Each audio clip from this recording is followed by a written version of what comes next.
Right, so has anyone actually looked at those cookbooks?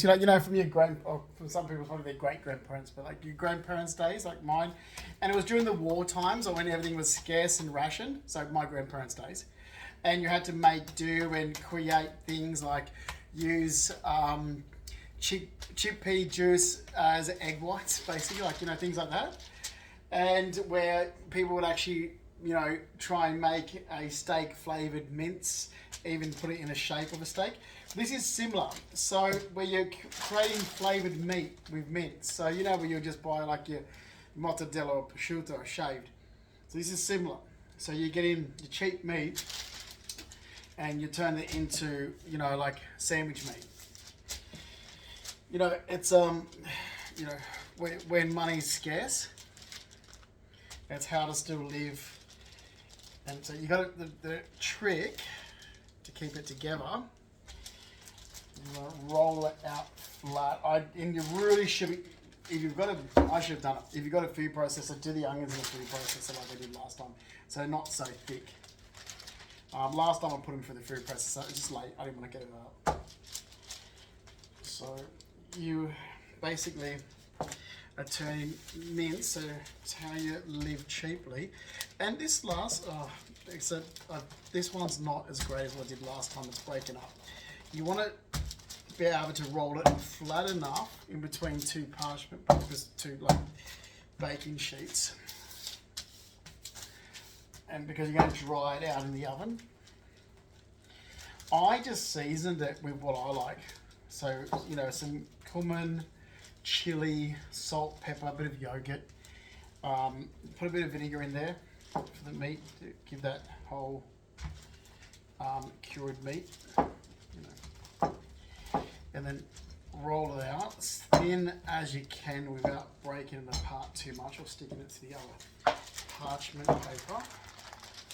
Okay, and you'll be left with something like this. If it's gone a bit too straight, which this one has, try and get it flat.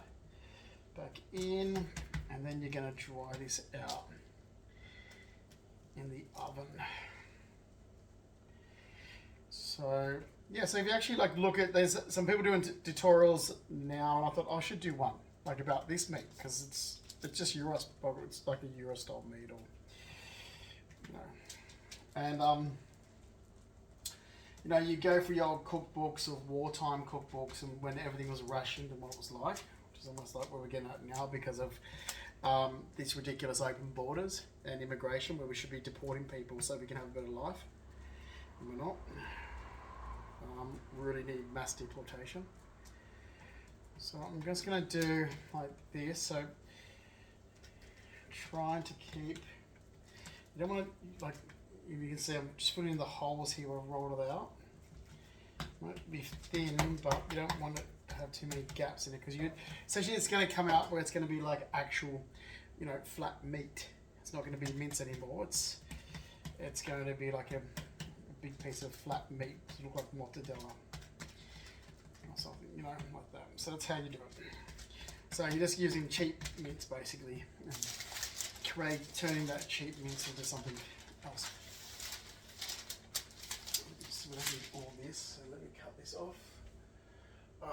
Yeah, that's how you live when you're broke, not poor, let's say. And the onions are way too chunky. You would never. So if I don't even see, but I just did it really quickly. So normally you want them really finely diced. So I really should put them for the food, but you want to get it. Otherwise, you're gonna actually have the onion. Like this may actually affect the way the meat dries out. But you want the onion, or even if you don't have to use onion, you can just use onion juice or onion powder. But what you want to really do, food process of the onions, that may affect the turnout of it, because the last time I got food, the onions were so fine they were right through it. You didn't see them. Now I've got chunky onions. Anyway. So I'm going to roll it about an inch thick. Whoop. Okay. So the first one. Okay, where's the lumps here? Those lumps there. And over here. Almost like it's a similar way you make kibbeh and so forth as well. Yeah. So your parchment paper goes down, your first lot, for the baking paper, it's thin, and then you roll it again onto itself, and then roll it again onto itself. Make sure it's flat, because if you don't get it flat enough, too, you'll have your problems. And then once more, you can cut off that excess. And they will sit in the oven the highest, or not really highest, around 200 degrees. So you want a hot oven. Right, in about 30 minutes it should be done. And then you grab that, the ends of it, and so now I've got sandwich meat. Because if you look at the price of what like sandwich meat is per kilo, and then look at what mince is per kilo, it's like, okay, well, I can make spicy meat on sandwiches myself. Okay, not the same, but just think that this is living in Second World War times and things are Russian, and that's what I live. So everything's got a use. Bananas were going off, so I made banana fritters. Make my own bread, and that's how we've got to do it until this government gets its ass together and starts mass deportation, because the immigrants are causing so much trouble.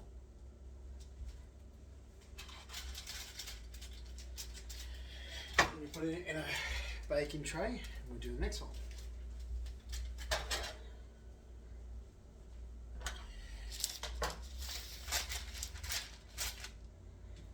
So make sure. Okay. So until countries start doing where we just mass deportate, we can't afford to have our own. We can't afford to have our own people, let alone someone else's country here. So, you know, America's got the right idea. Australia needs to follow suit. This ridiculous notion of open borders is utterly insane. Whoever thought of that needs their head read. Or should we put them in jail for? I'm sure there has to be war crimes that they've broken. Okay, and that's just how you have to live life until our country gets better.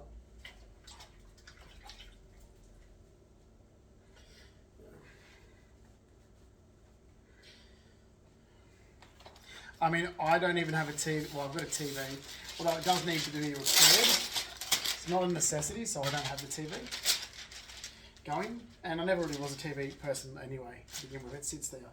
And because of what it costs for electricity to run it, I would much prefer to have a fridge and a hot water system and an oven to cook than a TV. So I don't run the TV.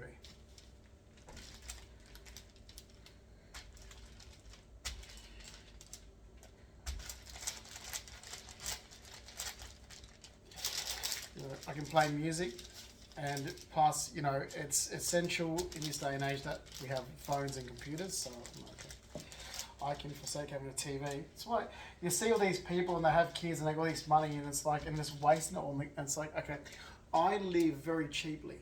I still have everything that I had in my 20s, but apart from that, I live extremely cheaply. I'm still wearing clothes that I wore in my 20s. I'm getting them let out. You know, I still, you know, try to fit into shirts that I had, like, so everything's still upcycling. If I make polenta, so if chicken's cheap, I don't like chicken, but if it's cheap as a protein and I've got some thyme and lemon, I'll put that on the polenta with some beans. You know, the beans are on sale. And then whatever leftover polenta goes into other dishes, such as making flatbreads or making loaf bread like this. And it's cheaper for me to make my own bread, such as the bread here, than to buy it. So, and I know what's in it as well. So there's polenta.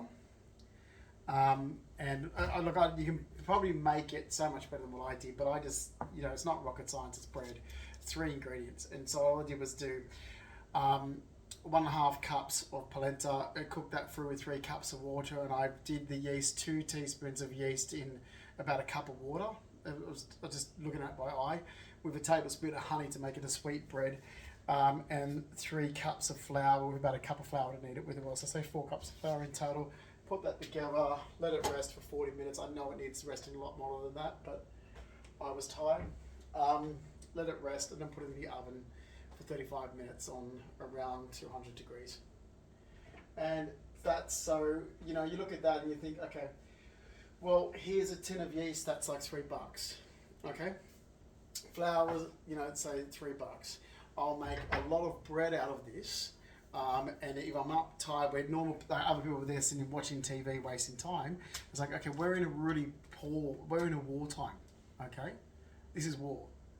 Okay, turn your TV off and go and cook in the kitchen. Like, so the TV is not on. I'll put music on. I'll go and bake bread.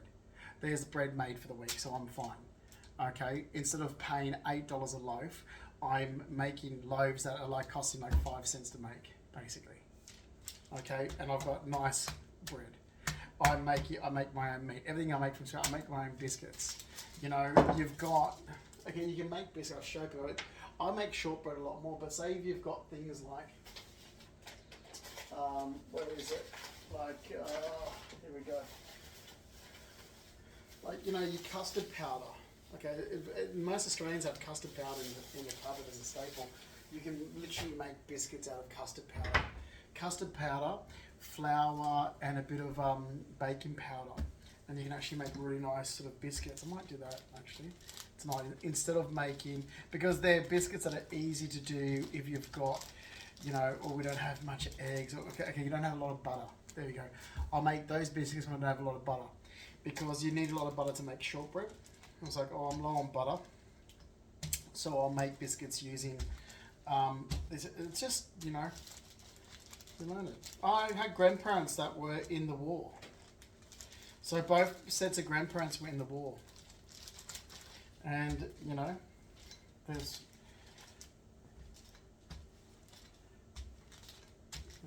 things that you do. You know, that wogs in Australia wouldn't know because they never fought in a war. Yeah. They never did the hard work like Australians did. They just came and benefited what Australians built, you know, and that's the truth. So my family fought in wars, first, second, other wars that were going on as well that you didn't even know about. You can ask my mother Carol, she talks about her great uncles, and Vietnam as well. So Dad's brother was in Vietnam, I think.